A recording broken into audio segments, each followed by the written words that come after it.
Lahir dari kalangan berada, keputusan Lisa Mariana gugat Ridwan Kamil picu kisruh internal keluarga. Nama model Lisa Mariana kini terkenal di Indonesia. Bukan karena prestasi, ia mendadak jadi sorotan publik usai menyeret mantan Gubernur Jawa Barat, Ridwan Kamil ke dalam persoalan hukum. Mengaku punya anak dari hasil hubungan gelap dengan Ridwan Kamil, Lisa kini menggugat suami Atalia Praratya itu ke Pengadilan Negeri, PN, Bandung. Itu dilakukan Lisa demi memperjuangkan hak-hak anaknya. Ia mencantumkan tuntutan senilai belasan miliar rupiah dalam gugatan tersebut. Namun sebelum itu, Lisa mengungkap sempat terjadi kisruh di internal keluarganya usai langkahnya tersebut diambil.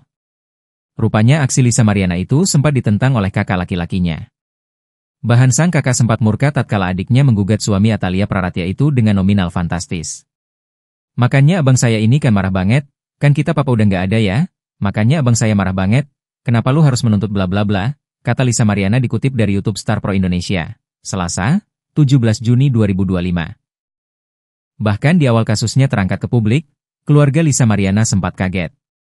Bahkan terjadi pertengkaran di dalam keluarga wanita bernama lengkap Lisa Mariana Presley itu. Dukungan keluarga besar sekarang udah support ya, awal-awal dulu mungkin shock ya sampai berantem, tambahnya. Dalam kesempatan itu Lisa Mariana juga membongkar latar belakang keluarganya. Ia mengaku berasal dari keluarga yang cukup berada. Karena saya akan notabene bukan dari keluarga yang tidak mampu banget, akunya.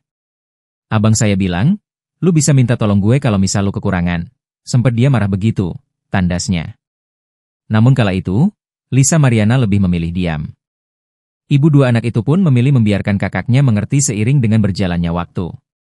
Aku nggak berani sih ngelawan abangku, jadi aku diamin aja, biar dia ngerti dengan sendirinya, timpal Lisa.